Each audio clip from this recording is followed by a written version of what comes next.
అంగీకారానికి మన శరీరం దగ్గరికి తెస్తూ ఏం చెబితే మన మనస్సు బాగుపడుతుందో, ఏం వింటే మనకి ఈ లోకంతో విముఖం కలుగుతుందో, ఎలా ఉంటే దేవునికి ఇష్టలవుతామో, ఏది వదులుకుంటే ఆయన సన్నిధిని మనం ఆనందంగా అనుభవించగలము, అవన్నీ కావాలంటే వాక్యము తెలుసుకోవాలి. వాక్యం తెలుసుకోవాలంటే మనము ఇక్కడికి అంటే సంఘంలోకి రావటం అత్యవసరం, లేదా సంఘాన్ని మన ఇంటికి తీసుకువెళ్ళడం కూడా మంచి సూచకం. ఒక వ్యక్తికి ఇది మంచిది, ఇది చెడ్డది, లేదా ఇది ఉపయోగకరమైనది అని తెలియాలంటే ముందు మీకు పూర్తిగా తెలిసి ఉండాలి. నా మాటలు జాగ్రత్తగా వినండి. ఒక వ్యక్తిని ఒక విషయంగా ఒప్పించాలన్నా, ఒక విషయంగా ఇది కరెక్ట్ అని చెప్పాలన్నా ఆ విషయం మీద మీకు పూర్తి అవగాహన ఉండాలి. లేదంటే ఏదో ఒక రోజున ఏదో ఒక చోట అది తప్పు అని తేల్చి మీరు పక్కన పెడతారు. లోకపరమైన విషయాలకైతే, మరి దేవుని విషయానికైతే ప్రపంచం మొత్తం దేవుడని చాలా మట్టుకు ఒప్పుకుంటున్నారు. ఒప్పుకోవటం లేదని కాదు, ఒప్పుకుంటున్నారు. బాధల్లో ఏమిటయ్యా అంటే నిజ దేవుడి యొక్క ఆలోచన, భక్తి విధానం ఎలా ఉంటుందో మనిషికి చెప్పటం మన బాధ్యత. ఎందుకంటే ఏ దైవ ఆరాధనైనా, ఏ దేవుడు అని చెప్పుకునే ఆరాధనైనా మనుషుల ఇచ్చను బట్టి, మనుషుల యొక్క స్వేచ్ఛను బట్టి, స్వేచ్ఛ అనే పదప్రయోగం కూడా చేశాను, గమనించండి. స్వేచ్ఛ, దేవుని పూజించడంలో స్వేచ్ఛ ఏంటి? స్వేచ్ఛ అంటే ఎంత విచ్చలవిడిగానైనా నేను దేవుడిని పూజించుకుంటాను అని దేవునికి మధ్యాన్ని ప్రసాదంగా ఇచ్చేటువంటి వాడుక ఉంది అంటే ఈ భూప్రపంచం మీద మనిషి ఎంత దిగజారిపోయాడో మీరు అర్థం చేసుకోండి. భక్తిని సాధించి చూపిద్దాము, భక్తిలో ఉన్నాము అని దేవునికి చూపించడానికి, దేవుణ్ణి ప్రసన్నం చేసుకోవడానికి, లేదంటే దేవుని మెప్పు పొందటానికి మనిషి అవలంబిస్తున్నవన్నీ కూడా వాళ్ళ ఇష్టానుసారమైనవే. మరి దేవుడు ఎక్కడా చెప్పలేదా నన్ను ఎలా ప్రసన్నం చేసుకోవచ్చు, నన్ను ఎలా చేరుకోవచ్చు, నా విధి విధానాలేంటి, అవన్నీ ఎక్కడా చెప్పలేదా? చెప్పారు. కానీ మనిషి దానికి ఒక ఘోరమైన ముద్రను వేసి పక్కన పెట్టాడు. ఎందుకంటే అది మనిషికి ఇష్టం లేదు. మనిషి దేవుడు ఏమన్నాడంటే వచ్చి మౌనంగా నా ఎదుట మౌనంగా ఉండు అన్నాడు.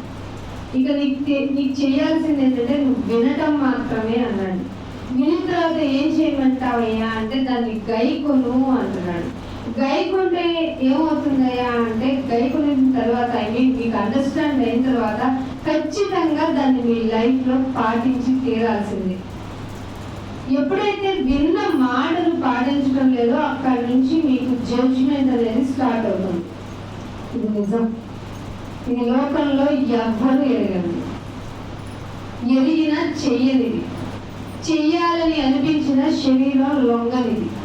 ఈ శరీరానికి ఇష్టమైన కోరికలు ఉంటాయి, దాని ఇష్టానుసారంగా ప్రవర్తించాలంటది. ఆ ప్రవర్తించే విధానంలో ఎవరిని ఎందుకు ఒప్పుకోదు. ఎందుకు ఒప్పుకోదంటే నువ్వు నా ఇష్టానుసారంగా ఒప్పుకోవట్లేదు కాబట్టి నీ పద్ధతులు నేను ఒప్పుకోను అంటారు. సో ఇంత క్లిష్టమైన పరిస్థితుల్లో బయట ఎక్కడో గెలిచే కన్నా ఇంట గెలవాలంట కదా, ఇంట గెలిచి రచ్చగలవాలి. సో ఇల్లు బాగుండాలి అంటే, ఇల్లు బాగు చేసుకోవాలి అంటే ముందు నేను బాగుండాలి. అంతేనా కాదు? నేను బాగుండాలి అంటే శరీరపరమైనటువంటి బలం గురించి నేను ఇక్కడ మాట్లాడను, నాకు అవసరం లేదు కూడా. శరీరపరమైన విధానాలు కాదు, కానీ ఆత్మీయంగా మీరు ఎంత బాగుండాలో బైబిల్ చెప్పింది. ఏముంటే మీకు దేవుని మాట విదితం అవుతుందో చెప్పింది. అందుకే బైబిల్ అంటే నాకు చాలా ఇష్టం. ఎంత ఇష్టం అంటే నాకన్నా ఇష్టం. అందుకని దేవుడు ఒక మాట చెప్పాడు, నువ్వు ప్రేమించాలి అనుకున్నప్పుడు నిన్ను వల్లే అని ఒక మాట చెప్పాడు దేవుడు. మనల్ని ప్రేమించుకునేటప్పుడు ఎలా ప్రేమిస్తామంటే చేతికి దెబ్బ తగలనియం, నొప్పి తగలనియం, బాధ కలగనియం, అమ్మో కాల్ చేస్తుందేమో అని అగ్నికి దూరంగా ఉంటాం అన్న కదా. దెబ్బ తగులుతుందేమో, గుచ్చుకుంటుందేమో అని దూరంగా ఉంటాం. మనం చెయ్యని ప్రయత్నాలు ఏంటి, మనకి జరగని ప్రయత్నాలు ఏంటి మన శరీరాన్ని కాపాడుకోవటానికి.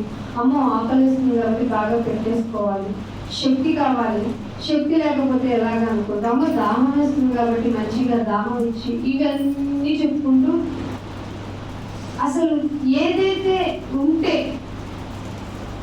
ఇది మనం అనుకున్నవన్నీ లేకపోయినా బ్రతకొచ్చు అనే విషయాన్ని మరుగున చేసేలాగా మన జీవిత ప్రయాణాలు సాగుతున్నాయి భూమి మీద.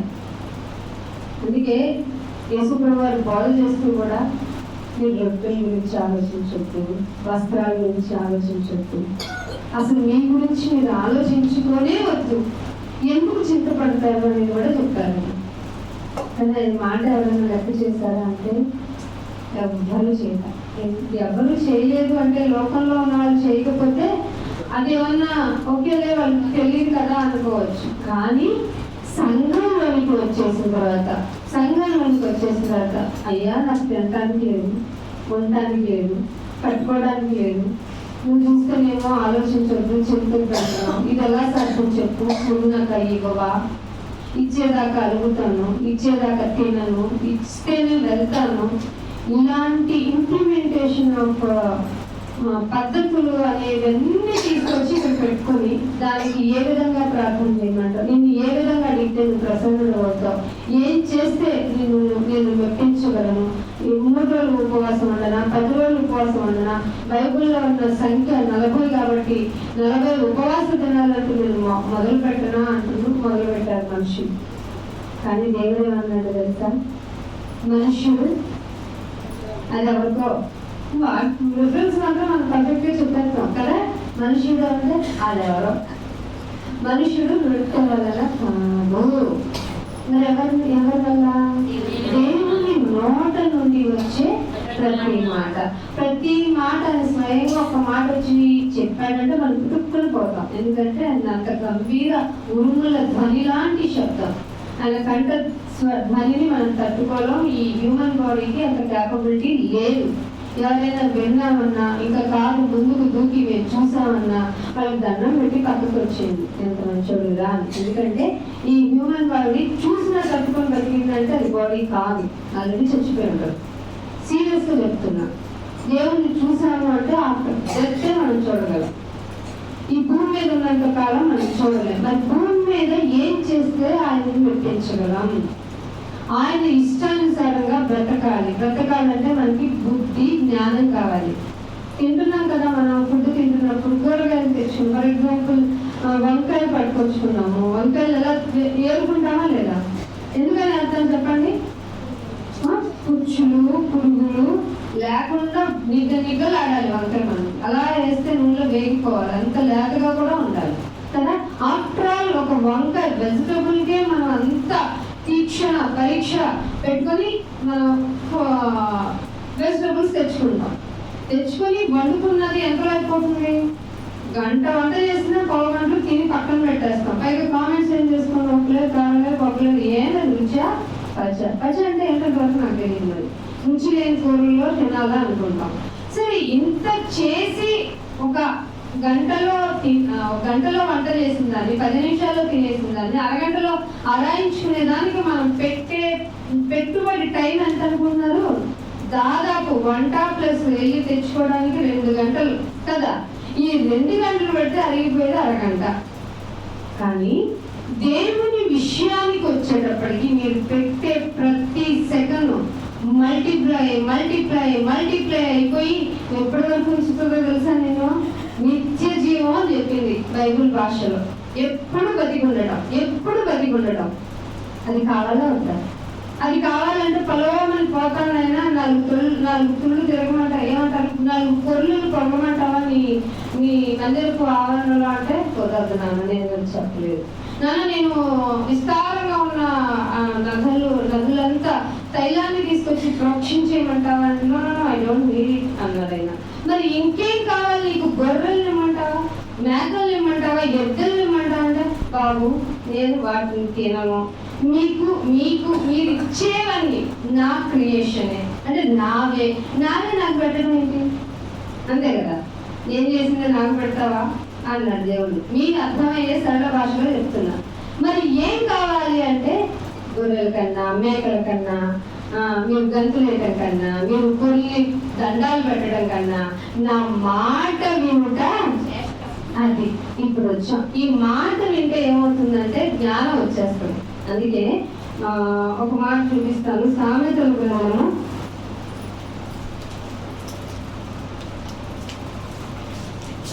గ్రంథము 2వ అధ్యాయము. బైబిల్ అందరూ తీయండి. మీకు రాసుకునే ఇది ఉండింది అంటే ఖచ్చితంగా రాసుకోండి. మాటలు మీ కుటుంబాలకు చాలా అవసరమైన మాటలు, ఎందుకు జ్ఞానం అవసరమో తెలియజేసే మాటలు.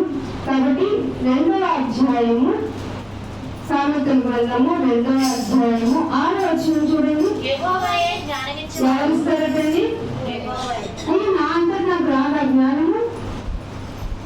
యెహోవాయే అంటే మీకు చెప్తాను. ఆయన ఎవరో హీబ్రూ దేవుడు అనుకోకండి. మళ్ళీ యెహోవా అనగా తెలుగు ట్రాన్స్లేషన్స్ వచ్చి ఉన్నవాడైన దేవుడు. ఆయన ఏమిస్తారు? జ్ఞానం ఇచ్చేవాడు. దీనివల్ల ఉపయోగం ఏంటి అనుకుంటే మీ కర్మ అనుకోవాలి మనం. కానీ దేవుడు జ్ఞానం ఇచ్చేవాడట. జ్ఞానం ఇచ్చేవాడు తెలివియు వివేచనయు ఆయన నోట నుండి వచ్చును. ఏమొస్తాయంట దేవుడి నోట నుండి? సదాస్తు అని రాదంట, శాపము అని రాదంట, నీకు ఇక్కడితో నువ్వు నాశనం అవ్వు అని రాదంట, ఇంకేమి నువ్వు అనుకుని సినిమాల్లో ఇతిహాసాల్లో లేదంటే ఈ బ్యాక్గ్రౌండ్ టీవీ సీరియల్స్ లో దేవుళ్ళ రూపంలో చూపించే శాపన వచనాలు రావట. ఏమొస్తాయట? బుద్ధి, తెలివియు వివేచనయు ఆయన నోట నుండి వస్తాయి. మీకు జ్ఞానం కావాలంటే ఆయన ఇచ్చేది అది. జ్ఞానం ఉంటే ఏమవుతుందంటే ముందుకు చెప్తాను చూడండి. ఇదే అధ్యాయము, ఇదే సామెతల గ్రంథం 1వ అధ్యాయము 7వ వచనం. యెహోవా యందు భయభక్తులు కలిగి ఉండుట. అదేంటి? భక్తురాలు అనిపించలేదంట. దేవుని యందు భయభక్తులు కలిగి ఉంటే వెరీ ఇంటెలిజెంట్ అనిపిస్తుందంట. నువ్వు చూసారా క్రైస్తవ తత్వానికి, క్రైస్తవ మార్గానికి మిగతా భక్తి అని చెప్పుకునే వేస్ కి చాలా చాలా డిఫరెన్స్ ఉంటుంది. ఇక్కడ ఏం చెప్తున్నాడు? భయభక్తులు కలిగి ఉండటం అనే దాన్ని మహాభక్తురాలను లేదంటే భక్తి పరుడను చెప్పదట. తెలివికి మూలం. భయభక్తులు కలిగి ఉండటం తెలివికి మూలము.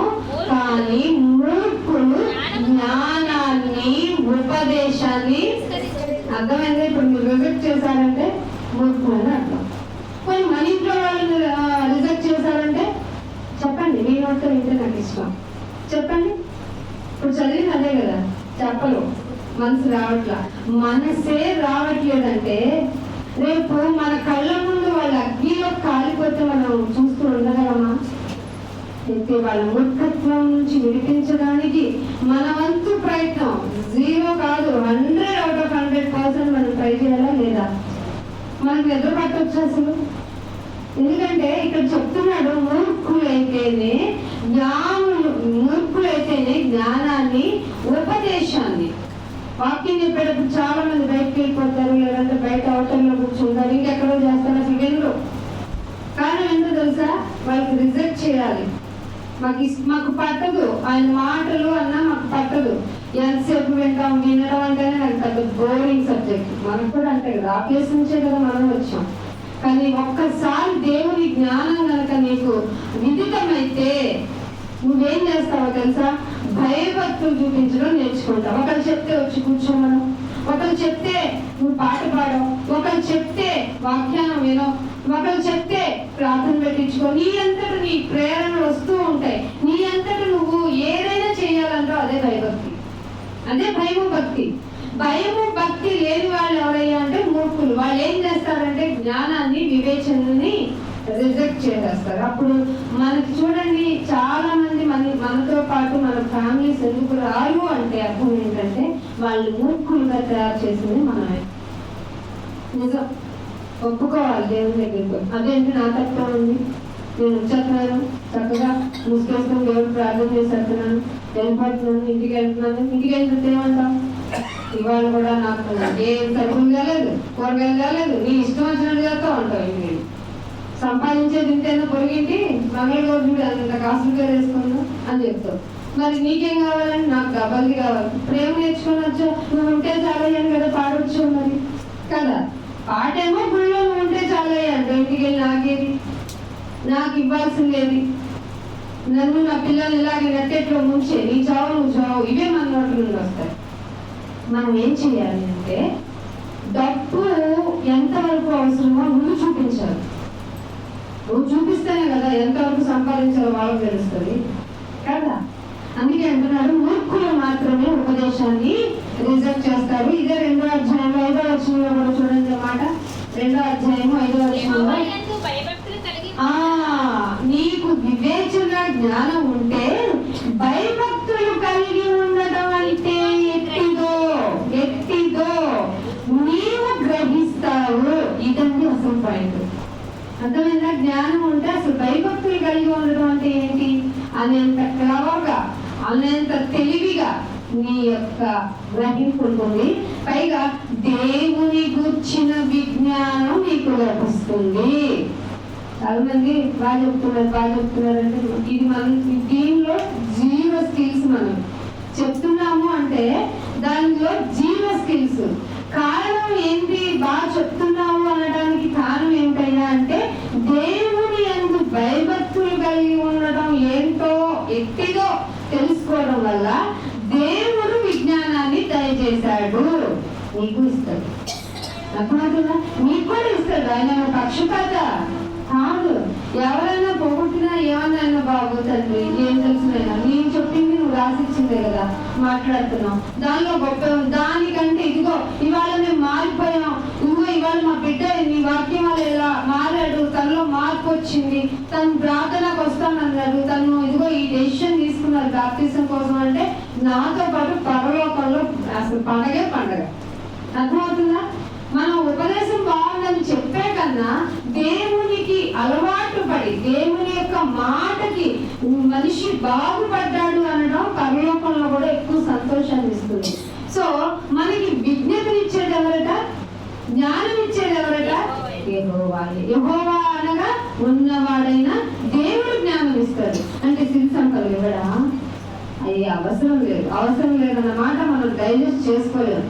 మీరు భయభక్తులు కలిగి ఉంటే ఇక్కడను రాబోయే యుగంలో కూడా మీకు బెనిఫిటబుల్ గా మీరు ఇక్కడ జీవిస్తారని చెప్తుంది బైబిల్. అందుకే ఇంకొక మాట చూపిస్తాను. సామెతల గ్రంథంలోనే 18వ అధ్యాయం, సామెతల గ్రంథంలోనే 18వ అధ్యాయం చూడండి, 15వ వచనం.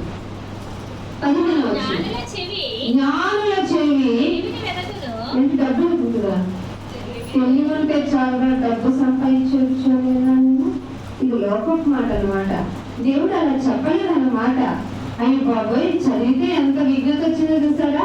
జ్ఞానుల చెవి తెలివిని వెతుకును. చెవి ఏమవుతుందంట? వెతికేది ఏంటి? కళ్ళు కదా. కామన్ గా కళ్ళు కదా వెతికేది.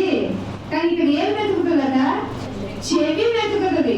ఎవరి చెవి వెతుకుతుంది? జ్ఞాని అయితే. అర్థమవుతుందా? అంటే చెప్పేది రైటా రాంగా, ఏ విధంగా ఎంతవరకు కరెక్ట్, ఇది తెలిస్తేనే కదా ఇంట్లో వెళ్ళి బిడ్డలు మెప్పించగలరు.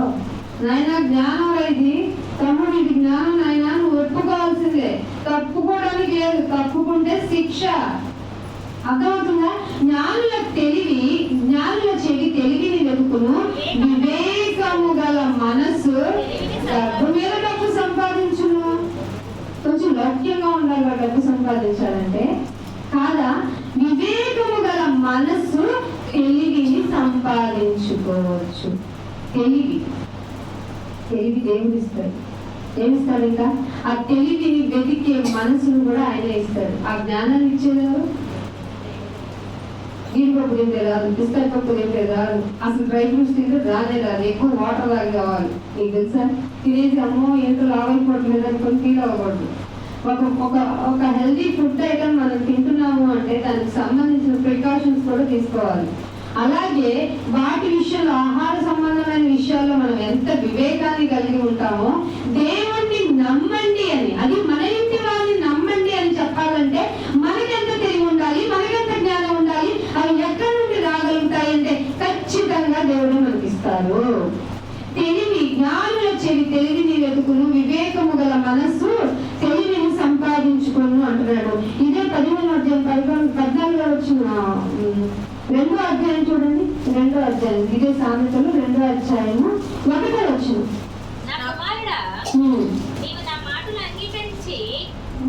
2వ అధ్యాయం, నా కుమారుడా నీవు నా మాటలను ఏం చేయాలట? అంగీకరించం. అయితే మనం కామన్గా అంగీకరించాం కాబట్టి కదా ఈ మాట వచ్చింది. దేవుడు అంటాడు మీరు అంగీకరించినాడు కాబట్టి వెరీ గుడ్ అని రాయాలి ఇక్కడ. కానీ ఇక్కడ ఎందుకు ఈ మాట రాయబడిందంటే నీవు నా మాటలను అంగీకరించాలి. మేమేనో మాకు వద్దుకో, మేము మా వల్ల కాదుకో అంటున్నాం కాబట్టి దేవుడి మాట రాయించాడు. అది నీవు నా మాటలను అంగీకరించి నా ఆజ్ఞను దాచుకో. ఏం దాచుకోవాలి? అదే డబ్బు కదా, బంగారం కదా, వచ్చిన వైద్యం కదా. ఇదేంటి బైబుల్ ఏంటి క్వైట్ ఆపోజిట్ ఉంది. అందుకే నా ఆజ్ఞలను దాచుకొని ఎడలా, తెలివికై మొరపెట్టిన ఎడలా. దేనికి మొరపెట్టాలి? ఏమైనా బిల్లింగ్ కట్టుకోవాలని మొరపెడదాం అనుకున్నాను, బిడ్డలు కావాలని మొరపెట్టుకున్నాను, కూతురుతో ఫ్లెక్సీ వేసి రండి మీకేమి కావాలని అడుగుదాం అనుకుని ఒక ఫ్లెక్సీ పెట్టిద్దాం అనుకున్నాను. కొంచెం వాక్చాతుర్యం తెలిస్తే ఎలాగైనా దేవుడి దగ్గరికి రప్పించవచ్చు అనుకున్నాను. నువ్వేమి నేను తెలివి కోసం మొరపెట్టమంటున్నావు? అర్థమవుతుందా? ఫ్యామిలీస్ గా ఉన్నాం మనం, దేనికోసం మొరపెట్టాలో నీకు తెలివి ఉంటే నీ బిడ్డలకు తెలివి కావాలని కోరుతావు. ఏ తెలివి కావాలని కోరుతావు? ఈ లోకపు జ్ఞానాన్ని దేవుడు దొరకాలని చేశాడు. కానీ చదివించడం అనేస్తామా? చదువు ఉండాలి. చదువు ఉంటేనే ఏది వివేకమో ఏది జ్ఞానమో తెలుస్తుంది. మరి చదువుని ఇంప్లిమెంట్ చేసింది ఆయనే, భాషలు ఇచ్చింది ఆయనే. బాబేల దగ్గర అందరూ కలిసి ఒకేసారి గద్ద గోపురం కదంటే మీరు నీ పని చూసుకున్నారు, నా పని చేయకపోతే అందరినీ విడగొట్టి భాషలుగా వేరేసి వన్ డేలోనే మల్టిపుల్ లాంగ్వేజెస్ వచ్చినాయి తెలుసా. భాషల ఆవిర్భావం చెప్పింది బైబుల్. బాబేలు అనేది మనుష్య కృత్యము కాబట్టి దాన్ని డిస్ట్రాయ్ చేయడానికి ఒక సింబాలిక్ గా ఫ్యూచర్ లో ఒక లెసన్బుల్ గా ఉండాలి కాబట్టి బాబేలు దగ్గరే లాంగ్వేజెస్ ఇచ్చి భవిష్యత్ జ్ఞానం ఎలా ఉండాలో, మనిషి తెలివి అంటే ఏమనుకోవాలో, జ్ఞానం అంటే ఏమనుకోవాలో తెలియ చెప్పడానికి 66 పుస్తకాలు. అందుకే ఏమంటున్నాడు? తెలివికై మొరపెట్టిన ఎడలా. మీకు ఏమన్నా అనిపిస్తున్నారు ఎప్పటి నుంచి గ్యారంటీగా తెలివి కోసం మొరపెట్టాలని? చచ్చిన అనిపించు. కానీ దేవుడు రాయిస్తాడు. నేనేం మొరపెట్టమన్నా ఏ వచ్చాడు. మందిరంలో కూడా వచ్చాడు అడుగుతావా? నువ్వు బయట ఉన్నా లోపల ఉన్నా నేను నీకు చేసేది మంచే.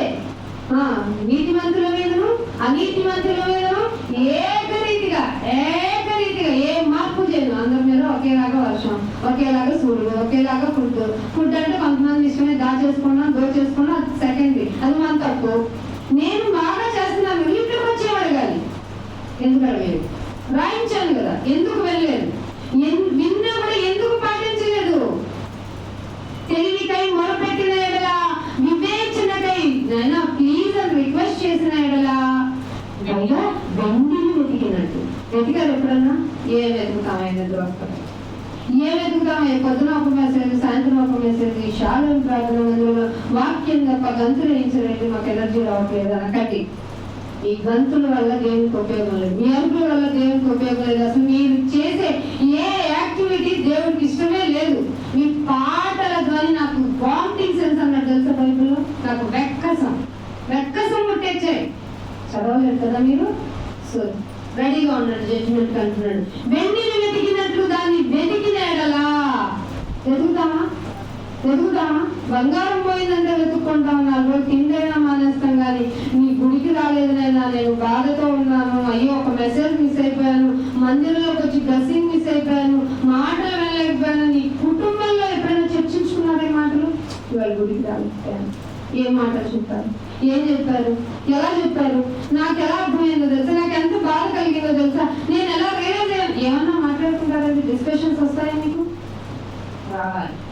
వెండిని వెతికినట్లు దాన్ని వెతికిన ఎడలా ధనమును, ఏ ధనమును దాచేస్తావు ఎక్కడో కానీ మర్చిపోతావు. ఆ ధనాన్ని వెతికే ఎవరికి చెప్పను లేము, ఎవరికి చెప్పకుండానే ఉండలేము. ఎందుకంటే దాచిపెడితేనే ఎక్కడ పెట్టాం గుర్తుండదు, మనకు అసలే మతి మరుపు.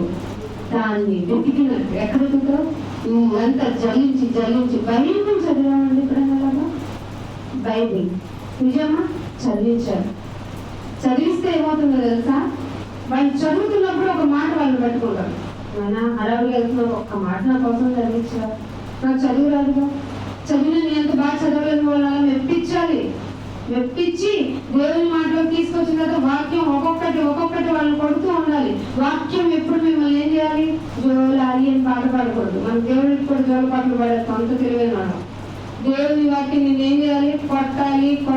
కొడుతూనే ఉండాలి, చచ్చేదాకా కొట్టాలి. వాక్యం నిన్ను బొచ్చగించి సముదాయించి నేను బజ్జో పెడుతుందంటే వాక్యం అసలు ఎట్టి పరిస్థితుల్లో నువ్వు సేఫ్ జోన్ లో లేవు. నీ సిద్ధలో నూనె లేనట్టే, కానీ సిద్ధ ఉంది, నూనె లేదు. ఏమవుతావు? ఎక్కడికి వెళ్తావు? వెళ్ళావు. తలుపు మూయబడింది. పెళ్లి కుమారుడు ఏమంటాడు?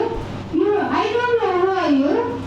అయ్యా నీ పేరట దెయ్యం అలగొట్టా. అవునా? I don't know. నీ పేరట స్వస్థత వేశాడు. నాకెవరు మీకు తెలియదు. తలుపు మూయబడును. మరి వాక్యం ఉంటే ఏమంటావు? పెళ్లి కుమారుడు వచ్చే సూచనలు ఏంటి? ఏం చేస్తారైనా? ఎలా ఉంది ప్రస్తుత పరిస్థితి? ప్రజలంతా భయంకరంగా మారుతున్నారు. ఎందుకు వాక్యాన్ని పట్టించుకోవట్లేదు మనుషులు? అయ్యో నేను ఇంకా మరింత తగు జాగ్రత్తలో ఉండాలి కదా. శరీరం ఏంటి? బడలికి కోరుకుంటుంది, నిద్రపోంటుంది. బాగుగా నిద్ర పోతే కదా నీకు ప్రాణానికి హాయిగా ఉండాలంటది. అయ్యో నిద్ర అక్కర్లేదు, దానికి నిద్ర అక్కర్లా. జాములు ప్రార్థనలు ఎందుకు వచ్చినాయి అనుకుంటున్నారు? జాముల ధ్యానాలు ఎందుకు వచ్చినాయి అనుకుంటున్నారు? దీన్ని నిద్ర కూర్చోమంటే మనల్ని సోమరులు చేసి కూర్చోబెడుతుంది. కనుక మనం జాగ్రత్తగా ఉండాలి. వెండిని వెతికినట్లు దాన్ని వెతికినేడగా, దాచబడిన ధనమును వెతికినట్లు దాన్ని వెతికినేడగా భయభక్తులు అంటే ఏంటో తెలుసుకుంటావు. అక్కడ నేను 100 రోజులు వ్రతం చేయాలనుకున్నాను, ఏం చేయాలంటావు అని అడగక్కర్లా. అర్థమవుతుందా? అని ఆ రోజు ఉపవాసం ఉండాలంటావు, ఏం చేయమంటావు? అవసరంలా. నీ భక్తి నువ్వు పర్సనలైజ్ అయిపోయి నువ్వు నీ వ్యక్తిగతంగా నీ దేవునితో మాట్లాడుకోవడమే. ఎవరిని మాట్లాడకండి, ఎవరిని తేకండి. నీకు నీ దేవునికి మధ్యలో ఎవరిని తేకండి. చక్కగా మాట్లాడు నీ దేవునితో. ఆయన రిప్లై ఇస్తాడు. ఆయన రిప్లై ఇస్తాడు. నువ్వు సడన్ గా ఆ స్పృహలోకి వచ్చి ఏంటని ఇలా మాట్లాడేస్తావు నాతో అంటావు. నువ్వు ఇది ఒక ట్రాన్స్ లోకి వెళ్ళటం కాదు. నిజ భక్తి అనుభవ జ్ఞానంలోనికి వెళ్ళిన తర్వాత మనం అనుభవించే అనుభవాలు ఇవి. అందుకే అంటున్నాడు అప్పుడు తెలుసుకుంటావు. వెండిని వెతికినట్లు వెతికితే, ఇంకేమన్నాడు? తెలివికి మొరబెడితే, వివేచనకి మొరబెడితే, దాచిన ధనాన్ని వెతికినట్టు వెతికితే నా యందు భయభక్తులు ఏంటో గ్రహిస్తావు. అప్పుడు మళ్ళీ దేవుని గురించిన విజ్ఞానం, జ్ఞానములకు మించినది విజ్ఞానం. అర్థమైందా? జ్ఞానమే ఇస్తానని ఆయన విజ్ఞానాన్ని ఇచ్చేస్తాడంట. అంతేనండి దేవుడు ప్రేమ. ఒకటి అడిగితే వాళ్ళు ఇచ్చేస్తాడండి. 100 రకాల పళ్ళలు, 100 రకాల పళ్ళలో ఒక్కొక్క పళ్ళలో 1000 రకాల రుచులు, 1000 రకాల వెరైటీస్. ఒకటి పులుపు ఇస్తాం, ఒకటి తీపి ఇస్తాం, 2 కలిసింది ఒకటి ఇస్తాం, కలర్ ఇస్తాం. అబ్బబ్బా ఇలా చెప్పుకుంటూ పోతే 1000 రకాల రుచులు. ఈయన దేవుడి ప్రేమ ఒక్కసారి మనం చేయండి. తెలివి కావాలని, వివేచన కావాలని అడిగి చూడండి. కానీ మీకు ఇది నచ్చవు, మాకు ఇది ఇచ్చి, మాకు వచ్చి, మాకు ఆశీర్వదించు. ఆయన ఆశీర్వదించేశారని చెప్పాడు. ఎక్కడ చెప్పాడు? చెప్పండి ఎవరైనా. ఎన్నో సంవత్సరాలు వస్తున్నారు దేవుడికి. అబ్రహాం గారి కంటే ముందే 1వ అధ్యాయం 30వ వచనం జెనసిస్ లో దేవుడు ఆదాముని అవ్వమని ఆశీర్వదించెను. ఆశీర్వదించి మీరు ఫలించి భూమిని నిందించండి అన్నదా లేదా? ఆ భూమిని నిండిన వాళ్ళని మనం ఇంకా నిండామా? అస్సలు నిండలా. కానీ దేవుని కొరకు ఈ నిందని వాళ్ళలోనే మహానుభావులు తయారయ్యారు. దేవుడు ఎక్కడ ఉన్నా ఏం చేస్తాము? నిద్రపోతున్నావా? నీకు దయ లేదా అంటూ మొదలెట్టాం. ఏది మనం చేసిన పాపాలకి. సో దేవుడు అంటున్న విషయాన్ని మీరు ఆలోచన అంటారు. యెహోవాయే జ్ఞానం ఇచ్చేవాడు. మళ్ళీ చెప్తున్నాను, యెహోవాయే జ్ఞానం. ఎందుకు ఈ జ్ఞానం అంటే మళ్ళీ చెప్తున్నాను, ఈ కుటుంబంలో ఈయనే నిజ దేవుడు. ఈయన ద్వారానే నీకు ప్రతిదీ జరిగేది అని తెలియాలంటే ముందు నువ్వు వివేకంతో, వివేచనతో, విజ్ఞానంతో ఉండాలి. మూఢత్వంతో ఉండకూడదు. ఎందుకు ఉపవాసం అంటే చెప్పగలిగే స్థితిలో ఉండాలి. ఎందుకు ప్రార్థన అంటే చెప్పగలగాలి. ఎందుకు 2 పూట్ల మీకు మీటింగ్ జరుగుతుందంటే చెప్పగలిగిన స్కిల్స్ నీలో ఉండాలి. పరిగెత్తుకుంటూ రారా ఏంటి? కొన్ని పర్సనల్ వర్క్స్ పక్కన పెట్టండి. అసలు తీరిగ్గా ఖాళీగా నొక్కుతూ ఉంటారు కదా రిమోట్ ఎత్తి. వాళ్ళు పరిగెత్తుకుని రావాలంటే ఎక్కడ కనిపించాలి? తేడా మనలో కనిపించాలి. అందుకని ఒక మాట చూపిస్తాను. ఇదే సామెతలు 1వ అధ్యాయము దీనికంటే మన యెషయా గ్రంథము 11వ అధ్యాయం ముగింపుకు వచ్చాను. చూడండి, యెషయా గ్రంథము 11వ అధ్యాయము 2వ వచనం. యెహోవా ఆత్మ, ఆయన ఆత్మ ఇచ్చారు కదా అంటే ఎగురు గంతులేసే ఆత్మ కాదు. నేను ఎప్పుడు చెప్తాను, పరిశుద్ధాత్మ వారు కానీ దేవుని ఆత్మ కానీ మనకి ఏం కలిగి చేస్తుంది? వివేకం ఇస్తుంది. ఉపవాసం ఉండు అని అన్నా కానీ, లేకపోతే భక్తిని ప్రదర్శించు అన్నా కానీ, మూఢత్వంలోనికి మూర్ఖ సాంప్రదాయాల్లోనికి నిన్ను తీసుకెళ్ళదు క్రైస్తవ్యం. నీకు తెలివినిస్తుంది. నిమ్మకాయలో ఏం లేదని చెప్తుంది, మిరపకాయలో ఏం లేదని చెప్తుంది. దేవుడే నీకు అన్ని విధాలా నీకు ప్రాపకుడు. నీకు ఏదన్నా ప్రాప్తించాలి అంటే, ఏదన్నా జరగాలి అంటే అతని పర్మిషన్, ఆయన పర్మిట్ చేస్తేనే మనకి ఏదైనా జరుగుతుంది. అర్థమవుతుందా? సో మీరు ఆయన మనకి ఏది జరగనీయకుండా ఉంచగలరా? ఆయన ఉంచనీయని వాడు ఒకడున్నాడు. ఎవరు? సాటాను. గోధుమలను జల్లిస్తాను, నీ యొక్క బిడ్డలందరూ గురువులే, అన్నీ వేసి కంచేసి పెట్టావు. ఏమి స్థుతులు చెల్లించుకొని ఉంటారు? థ్యాంక్ యూ నాయనా అంటారు. ఒకసారి కంచె తీసేసి చెప్పు. కంచెని అన్నాడా లేదా? ఎవరికన్నాడు?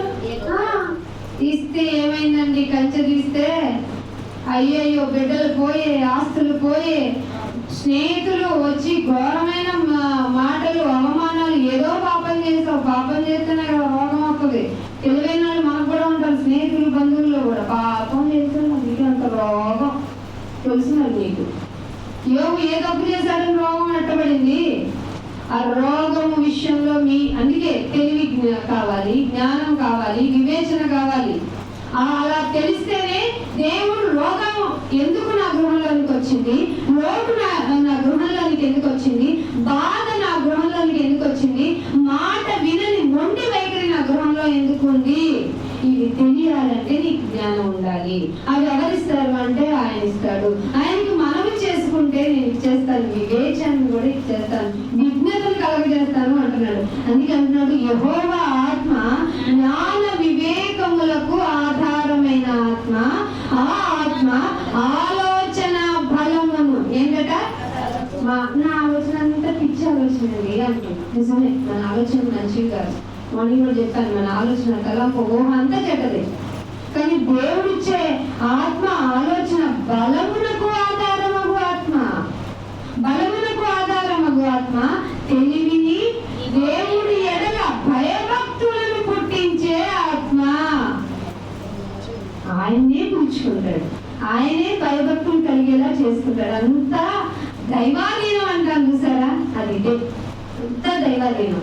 మనం ఏమిటయ్యా చేయాల్సిందంటే జస్ట్ వంగడం. నాయనా నీవే అని నోటితో ఒప్పుకోవడమే, హృదయంలో విశ్వసించడం. సింపుల్ అండి. ఇంతకన్నా సింపుల్ వేలో ఏదైనా భక్తి ఉంటే చూపించండి. ఇంతకంటే మంచి భక్తి మార్గం లేదు దేవుడి దగ్గరికి వెళ్ళడానికి. అందుకనే కీర్తన 119వ కీర్తన 66వ వచనం చూడండి. 119వ కీర్తన రాసుకోండి, మాట చాలా మంచిది. 119వ కీర్తన. నేను నీ ఆజ్ఞలయందు ఏముంచాను? ఉంచారా? చదివే వాళ్ళ దగ్గర నుంచి అందరూ దేని అని నమ్మించాలి? ఆజ్ఞ అంటే చెత్త చిరాకు. నన్ను ఎవరన్నా చేసే నన్ను కమాండ్ చేస్తే నాకు చిరాకు వచ్చారు, అంతే కదా. మీరు చెయ్యండి అంటే మనం చేస్తాం, అంతే కదా. బ్రతిమలాడితే చేస్తాం. ఇది చేయండి అంటే నేను చెప్తాను. నాకు అసలు ఎక్కువ నన్ను బతించకూడదు, నన్ను ఇబ్బంది పెట్టకూడదు.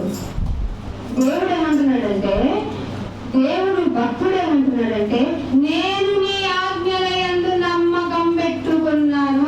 నమ్మిక ఉంచి ఉన్నానంటే ఫిక్స్ అయిపోయాడు. ఇంకా మాకు లేదు కాబట్టి బాధ, అంతే సింపుల్. నీ ఆజ్ఞలయందు నమ్మిక ఉంచాను. మంచి వివేచన, మంచి జ్ఞానము నాకు ఇచ్చే అలా నేర్పము. అండర్లైన్ చేసుకోండి, నేర్పు నేర్చుకోము. ఎక్కడికి వెళ్తే నేర్చుకోగలం? సంఘంకి వస్తే నేర్చుకోగలం. స్కూల్కి వెళ్తే అక్షరాలు వస్తాయి. మీరు సంఘానికి, క్రైస్తవ భక్తులందరూ రావాల్సింది సంఘానికి వస్తే ఏమవుతుందట? మంచి జ్ఞానము, మంచి జ్ఞానము, మంచి వివేచన. ఇంత బాగా బైబిల్లో రాయిస్తేనండి ఎవరికి జ్ఞానం వద్దంట, ఎవరికి తెలివి వద్దంట, ఎవరికి వివేచన వద్దంట. ఇవి నువ్వు తీసుకెళ్ళి మంచి మార్గాల్లో పెడతారంటే మా కొత్త మహాప్రభు అంటున్నారు. ఏం కావాలంటున్నారు చూడండి. సామెతల గ్రంథంలోనే 1వ అధ్యాయము, సామెతల గ్రంథంలోనే 1వ అధ్యాయము 29వ వచనం చూడండి. జ్ఞానము వారికి ఏమైందండి? మీరు దానిలో వారికి బదులు నా అంటే చదువుకోండి, దెబ్బ నిద్రపోతుంది కదా. ఏమన్నాడు? జ్ఞానము వారికి అసహ్యమాయను. ఇది మీ మైండ్లో పెట్టుకోవాలి. నా ఫ్యామిలీలో జ్ఞానం గురించి దేవుడు చెప్తుంటే నా ఫ్యామిలీలో ఎందుకు ఒప్పుకోవటం లేదు అంటే వాళ్ళకి అసహ్యమైంది. ఏం అసహ్యమైంది? దేవుని జ్ఞానము అసహ్యమయ్యను. యెహోవా యందు భయభక్తులు కలిగి ఉండుట వారికి ఇష్టమే లేదు. ఇప్పుడు చెప్పండి, వాళ్ళు ఎంత సంపాదించిన ఎలా ఉంటుంది? సంచికంతా చిల్లు పడుతుందంట. నువ్వు వేసావేంటి? అది అవన్నీ పడుతుంది అంతే. అదే దేవుడి దగ్గరికి వచ్చిండు అంటే దేవుడి దగ్గరికి వచ్చిందంటే ఇది వచ్చి మళ్ళీ ఎతంగా వాడాలి ఏమో ఉంటాయి కదా. వచ్చి కూర్చున్నా చేయమని ఆయన ఎందుకు చెప్తాడు? ఈ చేతులు ఇచ్చింది ఎందుకు? కాళ్ళు ఇచ్చింది ఎందుకు? నువ్వు కొంచెంగా ఇవ్వు. 2 చేపల్ని 8 రొట్టెలు ఎన్ని చేశారు? ఇన్ని వేల గమ్ములు ఎత్తేశాడు కదా ఆయన. నువ్వు చిన్నగా చెయ్యి కదా. నీలో సామర్థ్యం ఉంది, నువ్వేమో ఎగవు, నువ్వేమో చెయ్యవు, ఒళ్ళు కదిలించవు, ఒళ్ళు జాగ్రత్తగా దాచేస్తావు. నీకెందుకు ఇవ్వాలి? అందుకే వీళ్ళకి ఏమి ఇష్టం లేదట? భయభక్తులు కలిగి ఉండడం ఇష్టం లేదు. సో మీ ఫ్యామిలీస్ లో ఎన్ని విజ్ఞాపనలు చేస్తున్నా వాళ్ళ మనసు మారట్లేదంటే ముందు మీలో అవేర్నెస్ లేదు, జ్ఞానం లేదు, తెలివి లేదు. ఇవన్నీ కావాలని అడగండి, ఇవన్నీ ఇవ్వమని అడగండి. ఇవ్వమని అడుగుతూ ఆయన వాళ్ళు అసహించుకుంటున్నారు, అది వాళ్ళకి తప్పు అని వాళ్ళకి తెలియదు, వాళ్ళు ఏం చేస్తున్నారో వాళ్ళకి తెలియదు. దయచేసి వాళ్ళకి ప్రొటెక్షన్ ఇవ్వండి. వాళ్ళు మారేంత వరకు మీరు కాపాడుతూనే ఉండండి నాయన. ప్లీజ్ నాయన విజ్ఞాపనలు చేయండి, మనవిని చెయ్యండి. దేవుడు ఏమంటారు? వాళ్ళకి అసహ్యం అయితే, ఈ కుటుంబాల్లో అసహ్యాలు ఉంటే దేవుని మాట విషయంలో కత్తి ఎక్కడుందట? గొడ్డలు ఎక్కడుంది? చెట్టు యొక్క వేరు. నాకు చాలా వేరు దగ్గర చెట్టు మొదలు కొట్టేయచ్చు కదా. మళ్ళీ చిగురేస్తుంది.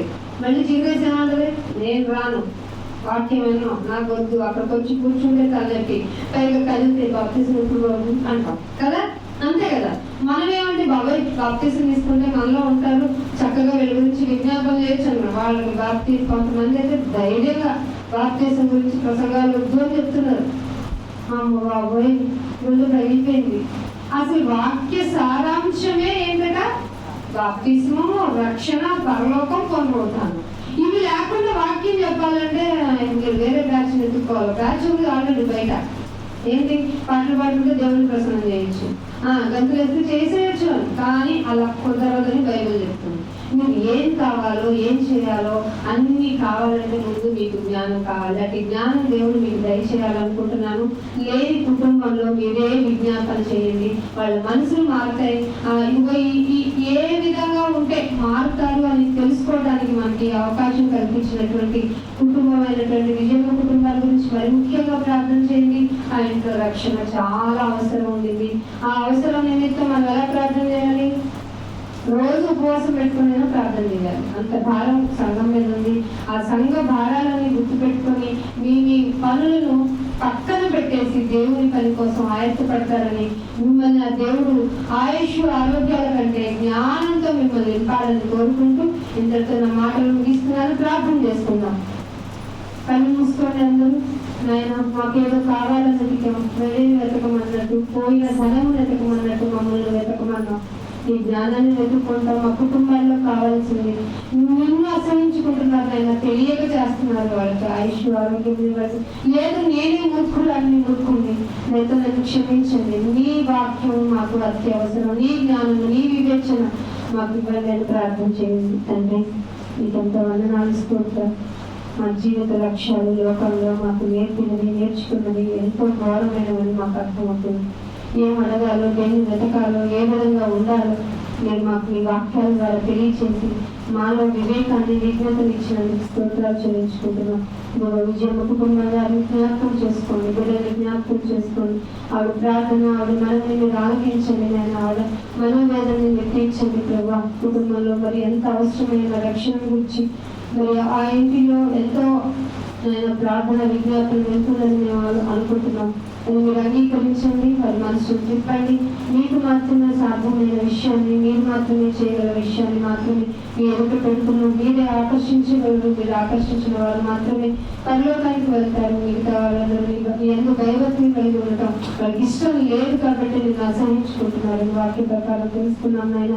ఇక మా విజ్ఞాపనలన్నీ మా కుటుంబాల గురించి, రక్షణ లేని వారి గురించి, ఉపవాసం ఉండైనా సరే మమ్మల్ని మా కుటుంబాన్ని రక్షించుకుంటాం నాయన. అదైతే మమ్మల్ని కనికరించండి, కాపాడండి, రక్షించండి. అంతవరకు మేము సహించాలని మీరు నేర్పించిన భక్తిని మేము ఎల్లవేళలా పాటిస్తూ మీ కొరకు నిలబడే బిడ్డలుగా మమ్మల్ని అందరినీ తీర్చిదిద్దమని యేసుక్రీస్తు వారి పరిశుద్ధమైన నామమున ప్రార్థన అడిగి వేడుకుంటున్నాం మా పరమ తండ్రి.